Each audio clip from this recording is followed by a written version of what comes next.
Olá, ouvintes e leitores, sejam bem-vindos ao Diário de Leitura, o programa do Ictus Podcast, onde a gente comenta capítulo a capítulo a leitura de livros maravilhosos. Todos os áudios apresentados aqui no Diário de Leitura foram originalmente postados no nosso canal de leitura coletiva lá no Telegram. Se você quiser acompanhar a leitura que a gente está fazendo agora, basta você acessar o link t.me/Clube Ictus. É claro que você tem que ter o aplicativo Telegram instalado também. A participação é gratuita, pode ficar tranquilo. Sem mais delongas, fique agora com os comentários de mais um trecho do livro O Evangelho Maltrapilho, de Brennan Manning.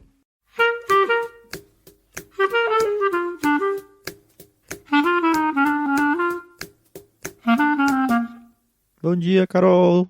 Bom dia, seu Thiago, tudo bem? Tudo na paz aqui, chegando muito no fim do livro. É verdade. Eu tô muito feliz. Esse foi uma grata surpresa. É um tipo de literatura que fazia tempo que eu não pegava assim pra ler com cuidado. E aí foi Tem legal. bastante coisa desse estilo assim. Dá para ir pro lado que a gente quiser, o assunto que a gente quiser abordar, vai ter livro sobre o assunto.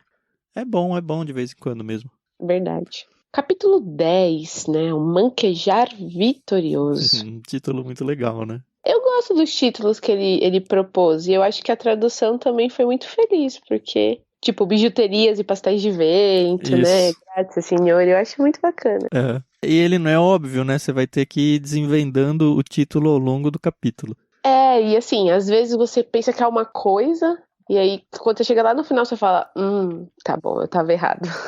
Uhum. O Brennan, ele começa contando lá no começo de 1900, né? 1930, 1940, falando sobre o que foi a perseguição dos negros lá, né? Isso, nos Estados Unidos, né? Isso, a questão do racismo, tudo. Ele conta uma ilustração, acho que conta uma história mesmo, com H maiúscula, né? É. De um caso lá de um boxeador negro que depois de acho que 2 ou 3 lutas ele ganha. Acho que foram 3 lutas, né? Ele perdeu uma, Isso. ganhou a outra, não sei.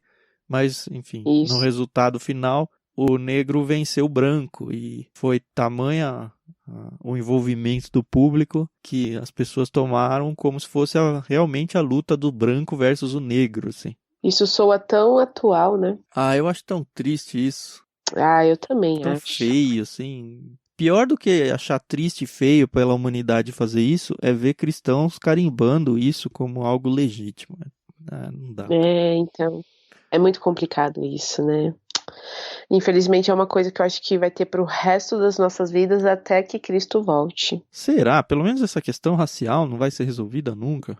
Putz, olha, se você pensar que a gente tá em 2020 e hoje, mais do que nunca, quando você vê os noticiários, sempre tem um caso, né, de racismo e de um jeito tão bruto, né, tão asqueroso, né, é muito complicado. A gente, século XXI, né, a gente já podia estar aí resolvendo outras questões, né, mas é complicado. Eu não sei como hoje as pessoas, a sociedade, ou pelo menos a nomenclatura oficial, se é que existe isso, trata a questão de raças. Mas pra mim é raça humana, sabe? Não tem raça asiática. Cara, seres humanos. Raça é... Exato. Enfim. Ele usa isso como ilustração porque ele quer explicar o manquejar vitorioso. Depois de toda essa ilustração, ele fala que os negros, pós-vitória, saem pra rua e fazem meio que uma passeata de 5 minutos, só passando pelas ruas do bairro branco, pela primeira vez, algo ousado.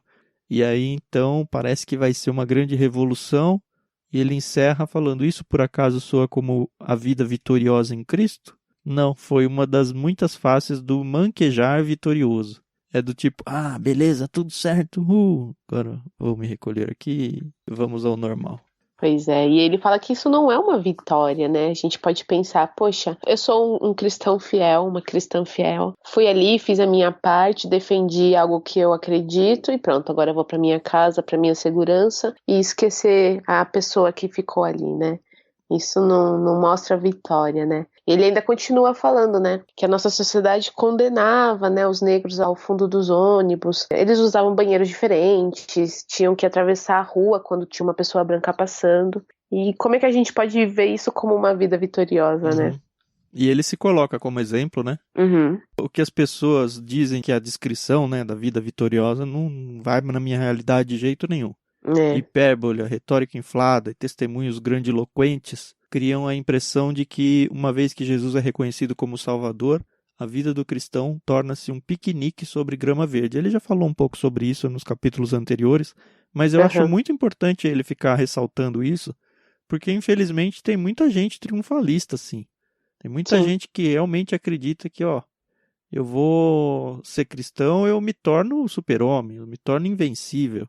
Proclama-se que por vida vitoriosa deve-se entender que todo mundo é vencedor. Mas aí ele lá para baixo ele fala, o Novo Testamento pinta outro retrato de vida vitoriosa. E o retrato é Jesus indo para a cruz, sabe? Indo ser crucificado. É isso que é ser vitorioso para os olhos de Deus. Isso precisa ser desconstruído na mente do ser humano. E também já passou, da hora, né? E aí ele ainda fala, Jesus foi vitorioso não porque nunca hesitou, respondeu asperamente ou questionou, mas porque tendo hesitado, e quando eu acho que fala aqui do hesitado, não é que ele não estava disposto a se sacrificar, né? Mas é porque ele sabia que ia ser algo muito doloroso, né? Sim. Mas ele se manteve fiel, né? Então a vitória é na fidelidade, né? Na fidelidade com Cristo. Mais pra frente ele vai falar aqui sobre Pedro, né? Na verdade, esse negócio de manter-se fiel, eu acredito que seja o coração desse capítulo. É como você falou aí, a vitória é manter-se fiel. Isso, eu acho que é bem isso mesmo. Então, mais pra frente ele fala até sobre Pedro, né? Que Pedro era aquele discípulo que falava, não, tamo junto, Cristo. Onde o Senhor for, eu vou estar, e eu te amo, e eu nunca vou te negar. E infelizmente no momento que ele devia se mostrar fiel, ele caiu, né? Mas a gente não tem que julgar Pedro porque a gente faz o mesmo, né? Não vou nem dizer que a gente faria, a gente faz a mesma coisa. Sim, eu achei muito interessante e também nunca vi uma pregação, nem um texto assim específico sobre isso, que se a gente for pensar, ele até cita vários dos apóstolos, não só o Pedro, a ideia de que o Pedro decepcionou ele no final, e se você for pensar, aconteceu assim, Pedro falou, não, eu nunca vou te abandonar, e Jesus falou, antes do galo cantar, você vai me abandonar, você vai me negar. E aí acontece tudo que a gente já sabe, mas depois disso, até a morte de Cristo, eles não se encontram mais. É verdade. O que eu tô querendo dizer é, a pessoa, Pedro, decepcionou Jesus e Jesus foi morto. No entanto, quando Jesus volta, é certo que com Pedro tem aquela conversa de apacenta minhas ovelhas, você me ama e tal. Sim. Mas Jesus volta e coloca ele como um dos pilares da igreja. O cara que decepcionou. E eu fiquei tentando trazer isso para as nossas vidas. Quantas pessoas ao longo da nossa vida que a gente confia e aí do nada essa pessoa trai a gente ou faz alguma coisa nesse sentido. E um tempo depois a gente, sei lá, tem a oportunidade de contratar ela ou um emprego ou promover ou exaltar ela de alguma forma. E a gente com tanta liberalidade e segurança vai lá e fala, não, essa pessoa é firmeza. Pode ir. Como firmeza? A última vez que a gente teve algum tipo de relacionamento, ela me traiu. Mas Jesus é Jesus, né? Pois é. Na página 135, eu sei que eu pulei um pouco, mas até fala isso, né? Que a manquejante negação de Pedro ao mestre, como tantos de nossos relapsos morais e recusas à graça, não foi um fracasso terminal, mas uma ocasião para um doloroso crescimento pessoal na fidelidade. É isso, e Jesus enxerga isso, né? Jesus Ainda enxerga, bem, né? dá a oportunidade para a pessoa mudar, né?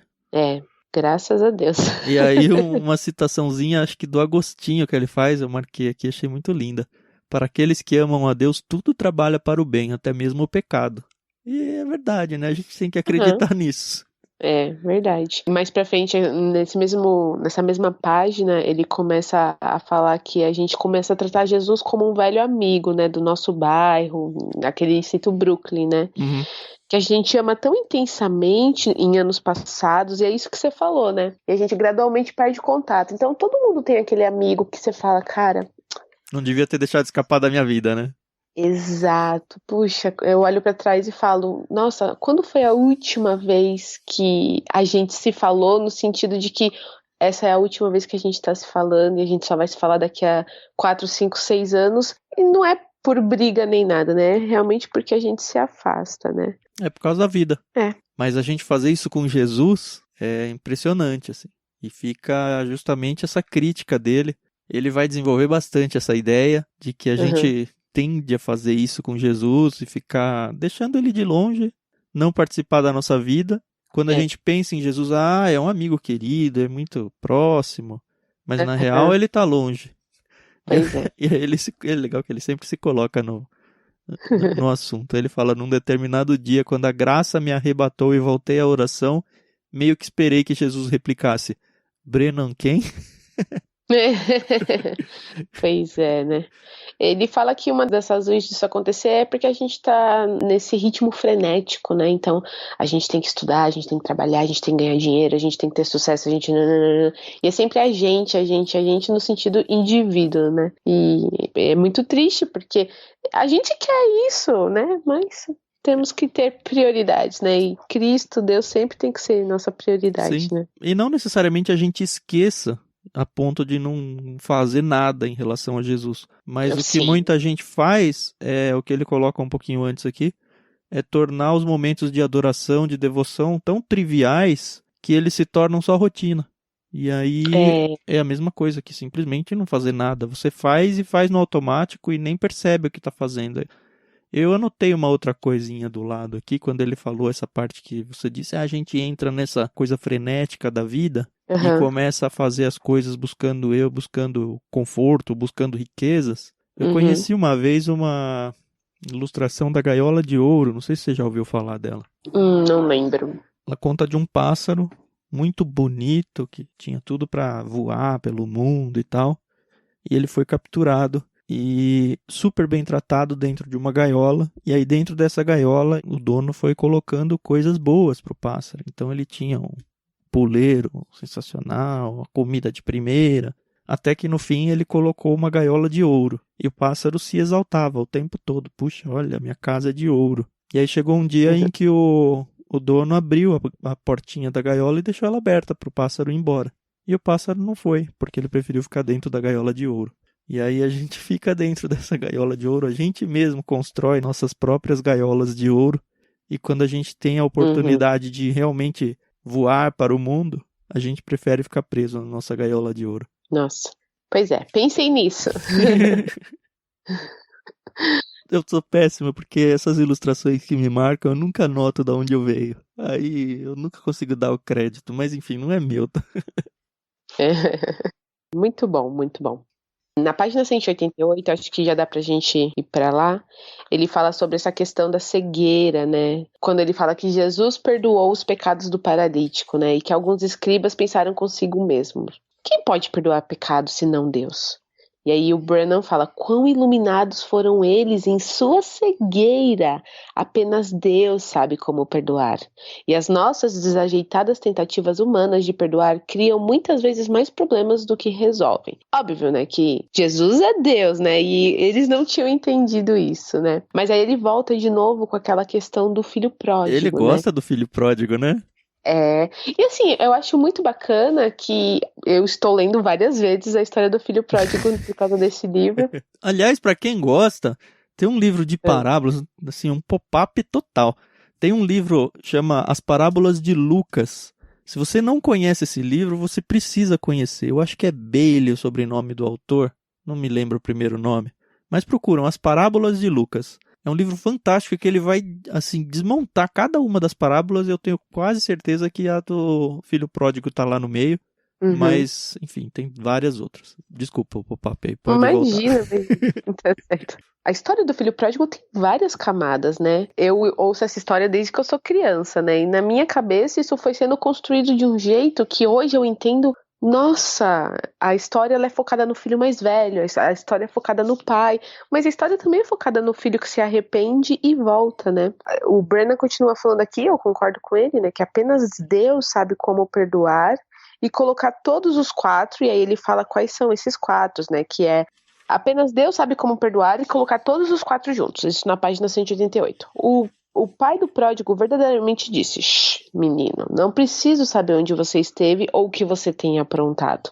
Claro, gente, a gente sempre tem que lembrar que ele tá falando aqui do coração com arrependimento genuíno, né? Isso tem que ficar bem claro, né? Então, Deus perdoa porque ele sabe quando a gente se arrepende, né?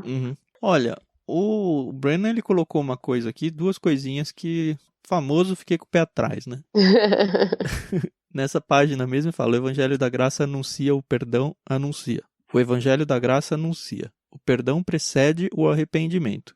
O pecador é aceito antes de implorar por misericórdia. Ela já é assegurada. Ele precisa apenas aceitá-la, anistia total, perdão gracioso. Eu concordo que ela já é assegurada. E no contexto salvífico, eu já falei isso algumas vezes, que eu entendo que se ele está falando aqui da eleição, o perdão precede o arrependimento simplesmente porque a pessoa já é eleita. Certo. Mas isso aqui não na linha temporal nossa, não. Olhando lá da visão de Deus. Mas a nossa experiência pessoal é arrependimento e ok, fui perdoado. No entanto, ele coloca uma coisa da parábola na página seguinte que de verdade eu nunca tinha tentado e me incomodou. Não me incomodou porque ele falou isso, mas me incomodou porque eu nunca prestei atenção nisso e agora eu tenho algo a pensar de novo, sabe? O quê? Ele tá falando sobre a volta do filho para casa e tal, né? Quando o filho pródigo cocheou até a sua casa, depois da sua prolongada farra de devassidão e vadiagem, bebedeira, promiscuidade, suas motivações eram, na melhor das hipóteses, incertas. Ele disse a si mesmo: quantos trabalhadores meu pai tem abundância de pão e eu aqui pereço de fome? Levantar-me-ei e irei ter com meu pai. Aí ele fala o que me deu um estalo. O estômago do maltrapilho não estava doendo de remorso porque ele havia partido o coração do pai. Ele cambaleou para casa simplesmente para sobreviver. O que me fez pensar se de fato o filho pródigo ele tinha se arrependido, no sentido de magoei o meu pai, fiz algo errado e agora eu vou me humilhar para pedir perdão. Ou se ele estava nessa situação de eu preciso de ajuda, mesmo que seja do meu pai, que eu não estou tão arrependido assim, sabe? Eu não sei mais. Eu preciso voltar a estudar. Porque parece, se for isso, todo o discurso que o Brennan falou, porque o pai realmente não chama ele e fala, deixa eu ver como está o seu coração antes de te aceitar. O pai não faz isso. Ele chega, ele já abraça. E a gente precisa dissecar um pouco mais a parábola e todo o contexto bíblico para ver o que de fato é esse negócio. Sim, é o que eu falei, tem várias camadas, e isso que é o gostoso da Bíblia, né, porque é um livro muito rico, que você pode ler hoje uma coisa e daqui a um ano você lê exatamente a mesma passagem e você tem um entendimento totalmente diferente, né. E aí, no finalzinho, o último parágrafo dessa página, ele fala exatamente isso, né, não sondamos nosso coração e analisamos nossas intenções antes de voltar para casa. Abba quer apenas que apareçamos. Não temos de fazer hora na taberna até que surja a pureza de coração. Não temos de ser retalhados pelo pesar ou esmagados pela contrição. Não temos de ser perfeitos ou mesmo muito bons antes que Deus nos aceite. E aí eu lembro muito daquela tal da jornada do herói, né? Que o personagem protagonista de qualquer filme de ação, por exemplo, ele começa um molequinho franzino e tal, e ele vai tendo a jornada do herói até se tornar, não é um super-herói, mas se tornar uma pessoa assim, digna, né? De ter o título de herói. E não é isso que Deus quer, né? Não é isso que ele espera, que eu só vou me encontrar com Deus quando eu realmente estiver ali numa maturidade da minha vida. Não, ele quer você agora do jeito que você tá, como você é, entendeu? Óbvio, com o seu coração contristado e quebrado, né? É o evangelho maltrapilho, ele é para maltrapilhos. Então se você tá com a vida arrebentada, vai lá que Deus te aceita, não tem essa não. E aí ele fala depois de uma pintura de Rembrandt, que é a volta do filho pródigo. Eu gosto muito dessas pinturas, como a pintura da Última Ceia, porque eu queria muito entrar na cabeça desses pintores para entender por que eles fazem o que eles fazem, fizeram o que fizeram, né? E aqui ele fala, né, que o pai de olhos mortiços abraça junto ao peito com amor incondicional o filho que retornou. As duas mãos, uma forte e masculina, outra gentil e feminina, repousam sobre os ombros do filho. Ele não está olhando para o filho, mas sente seu corpo jovem e cansado, e deixa-o descansar no seu abraço. Seu vasto manto vermelho é como as asas de uma mãe-pássaro cobrindo sua frágil ninhada. Ele parece pensar numa única coisa: ele voltou, e eu estou contente de tê-lo comigo de novo. Por que então adiar? Deus está ali em pé de braços abertos, esperando para me abraçar. Ele não fará nenhuma pergunta sobre o meu passado. Ter-me de volta é tudo que ele deseja. E eu acho bonito, porque você consegue entender ali a pintura, né, tal. E eu queria conversar com o Rembrandt, por exemplo, para falar, ok, como é que você chegou a essa conclusão, né? É legal ler esse texto, ou pelo menos ouvir esse podcast. Abre uma outra aba aí no seu navegador e procura essa arte na internet que você vai entender isso melhor. É muito bacana, né? E aí ele termina essa página falando: a parábola do filho pródigo é uma das muitas faces da fidelidade. É também o retrato chão e honesto do manquejar vitorioso. Uhum. Obrigada, Sr. Burnham. Aí ele conta do Thomas More, né? Que foi... Uhum. O Thomas More, ele tava... O relato dele tava naquele... Os Mártires que a gente leu. O livro dos Mártires, do John Fox. Puxa, eu não lembro agora. Eu não Acho tenho que não. certeza. Porque ele foi martirizado por causa da sua fé. Ele teve a chance, como tantos outros aí que foram martirizados, de se redimir. Porque não seria se redimir, né? Mas de voltar atrás na sua confissão de fé ali. E ele não volta atrás e segue martirizado mesmo. E aí depois o Chesterton, falando sobre ele, fala que ele é mais importante nesse momento do que em qualquer outro momento desde a sua morte. Talvez até mais do que no grande momento de sua morte. Mas não é tão importante agora quanto será daqui a 100 anos. Sua vida é uma declaração atemporal.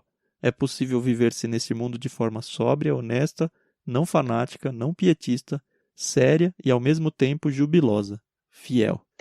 E aí ele fala, os cristãos maduros que conheci ao longo do caminho são aqueles que falharam e aprenderam a viver de forma graciosa com o seu fracasso. E ele vai encerrar o capítulo falando um pouquinho sobre essa ideia de, entre aspas, aí, o fracasso da nossa vida. Uhum. E é aqui que ele também cita sobre os outros discípulos, né? Tiago e Filipe. Que foram, aos olhos humanos, fracassados, como Pedro foi no final. No entanto, para Deus, para Jesus, que é onisciente, conhece os corações, não nos trata como fracassados, porque ele tem um plano para a nossa vida, da mesma forma que ele teve ali para os apóstolos. E às vezes a gente se acha mais fracassado do que de verdade é aos olhos de Deus. Exato. Muito bonito. Puxa vida. Tem até uma frase que ele usa do Churchill na última página. Churchill foi um primeiro-ministro também lá da Inglaterra, que ele fala: o sucesso nunca é final, o fracasso nunca é fatal, é a coragem que conta. Uhum. E fica como alerta aqui, alerta e incentivo para as nossas vidas, para que a gente realmente vá atrás da fidelidade, saiba que nem tudo são flores nas nossas vidas, que a gente vai ser vitorioso manquejando, porque a gente vai cair várias vezes ao longo do caminho, mas que Jesus é aquele que está ao nosso lado, que quando precisa pega a gente no colo, que quando precisa incentivar ou animar a gente, mesmo em momentos em que a gente meio que traiu ele vai fazer isso, ele vai dar oportunidade para que a gente se levante e continue a nossa caminhada cristã. Amém. É isso. E aí tem o último parágrafo que fecha, como sempre, muito bem o capítulo, né? Sim, é verdade. No dia final, quando chegarmos ao grande chalé no céu, muitos de nós estarão ensanguentados, fustigados, contundidos e mancando. Mas, por Deus e por Cristo, haverá uma luz na janela e uma placa de bem-vindo ao lar na porta. Que lindo, né? Ah, sim, ele é muito poético, né? É isso. Agora a gente vai ter aí um final de semana para pensar um pouquinho no que a gente leu. E aí a gente volta segunda-feira para encerrar o livro já, né? Que é feriado! É feriado? 7 de setembro, é?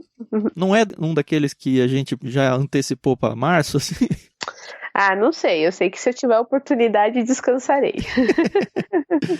Bom, a gente vai estar por aqui, tá bom? Terminando então o livro. O próximo dia, que é segunda-feira, capítulo 11, e os últimos lá, né? Os adendos ali. Isso.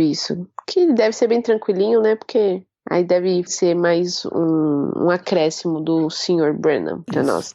E aí a gente encerra o livro, lembrando que a gente vai dar sequência com o Grande Sertão Veredas. Se você não é assinante do Clube Ictus e quiser participar da leitura com a gente vai colocar lá no canal um link para você conseguir comprar a tempo. E também, se você tiver como conseguir o livro de uma outra forma, emprestar, ou de repente você já tem em casa, vamos seguir essa leitura com a gente. Ela não vai começar na terça, tá bom? A gente vai fazer esse intervalinho, então a leitura desse livro termina na segunda-feira que vem. A gente vai ter o resto da semana livre. E aí a gente começa outro livro na segunda. A gente sempre vai fazer assim, sempre começando uma leitura de segunda-feira, mesmo que o livro termine na segunda da semana anterior, como vai ser o caso agora do Brennan Manning. Isso dá a oportunidade para quem quiser ler alguma outra coisinha, ou tirar um atraso, ou qualquer coisa do tipo. E também dá um respiro pra gente, né, Carol? Que a gente tá na labuta aqui todo dia, né? É verdade, é gostoso, mas queremos um break. Isso. E vida longa a esse canal. Até segunda-feira, bom fim de semana para todos vocês e tchau, tchau. Tchau, tchau.